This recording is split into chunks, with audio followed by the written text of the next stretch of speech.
आनंदी महाराज अपने छात्रों से कहते हैं, ये जो कहानी योगी जी दंपति को कह रहे हैं, इसे ध्यान पूर्वक सुनो।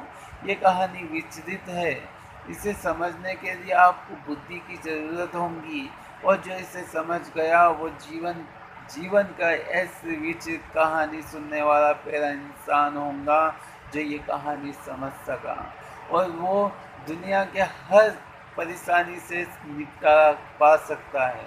और जो ये कहानी ना समझ सका, उनके लिए विनती है कि ये कहानी को छोड़कर आप दूसरी कहानी देख लीजिए, क्योंकि ये पार्ट आपको समझ में ही नहीं आएगा।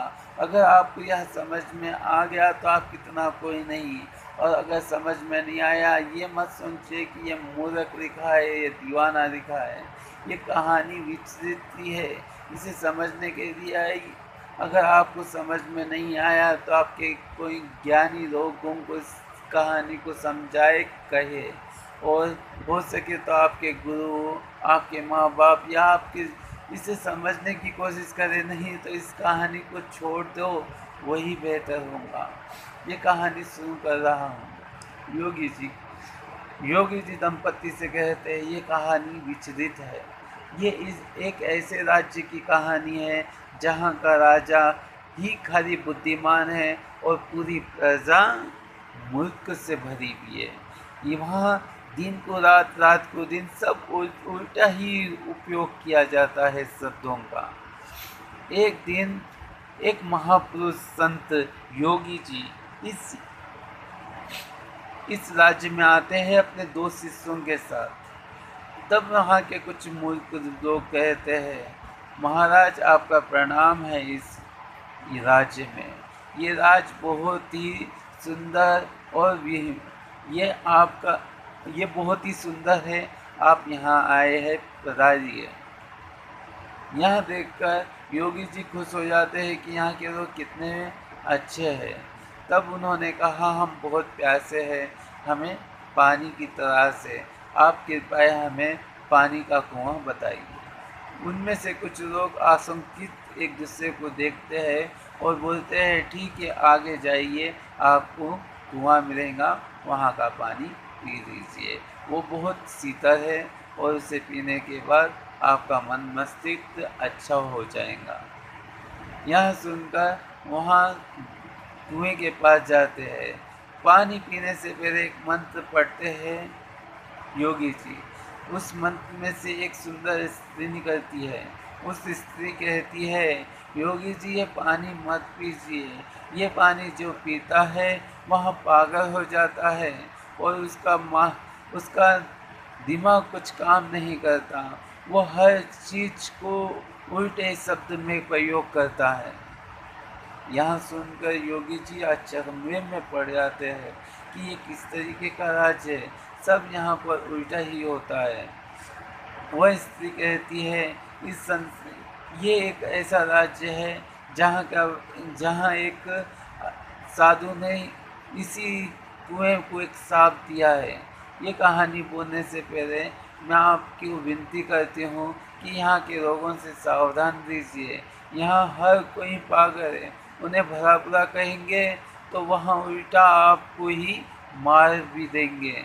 यहाँ से आप चले गए तो बेहतर होगा, नहीं तो एक यहाँ के राजा को छोड़ बाकी की पूरी प्रजा को बुद्धि ही नहीं है, वहाँ एक दूसरे को मारने और मरने पर तुले रहती है। यहाँ सुनकर योगी जी कहते हैं, ठीक है, धन्यवाद, आपने मुझे अपना दर्शन दिए, फिर बताइए हम पानी पिए तो कहाँ पिए। जब वो सुंदर औरत बोलती है, स्त्री बोलती है कि आप आगे जाइए, वहाँ एक झरना है, उस झरने का पानी पीजिए, वो अमृत है। वो पानी जो पीता है, मानो उसे बुद्धि वापस आ जाती है और वो बुद्धिमान बन जाता है। लेकिन यहाँ के लोग वहाँ का पानी नहीं पीते, वे सोचते हैं वो पानी पीएंगे तो उनकी बुद्धि नष्ट हो जाएगी। फिर आगे जाते हैं, वही झरने के पानी पीते हैं।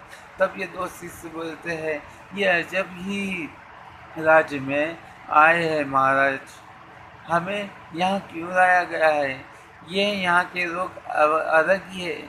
दिन को रात, रात को दिन कहते हैं, आने को जाना, जाने को आना कहते हैं। हमें इस राज्य में रहना बेवकूफ़ी लग रही है, हम वापस लौट चले। तब योगी जी कहते हैं, नहीं नहीं, यहाँ के महाराजा से मिलना ही होगा, क्योंकि अपन राजा से मिलकर मैं जानना चाहता हूँ आखिर ऐसा क्या श्राप मिला है जो यहाँ की हर चीज़, हर प्रांत उल्टा कहा जाता है। तब उन्होंने कहा, ये उनके पास 2-3 लोग आते हैं, उनसे कहते हैं, अरे आपका राज्य कितना कितना सुंदर और सुशील है, आपके इस राज्य में हम कितने प्रशंसित है, आपका राजा बहुत ही महान है, क्या हम उनसे मिल सकते हैं? ये लोग विचलित थे, उन्होंने कहा कि हमारे राजा की बुराई कर रहा है, इसे क्या दंडित किया जाए, इसे मार दिया जाए। तब उन्होंने कहते, नहीं नहीं, तुम्हारे राजा बहुत कठोर है, वह हमें मार देंगे, हमें नहीं मिलना है तुम्हारे राजा से। ये दोनों शिष्य समझ ही ना सके कि आखिर वो क्या कह रहे हैं। वो मूर्ख उनको पकड़कर, तीनों को पकड़कर राजा की ओर ले जाते हैं। राजा से मिलने के बाद राजा से एकांत में मिलते हैं तो राजा कहता है, यहाँ की प्रजा ही वैसी है, यहाँ की प्रजा को मैं संभाले संभाले विचलित हो गया। यहाँ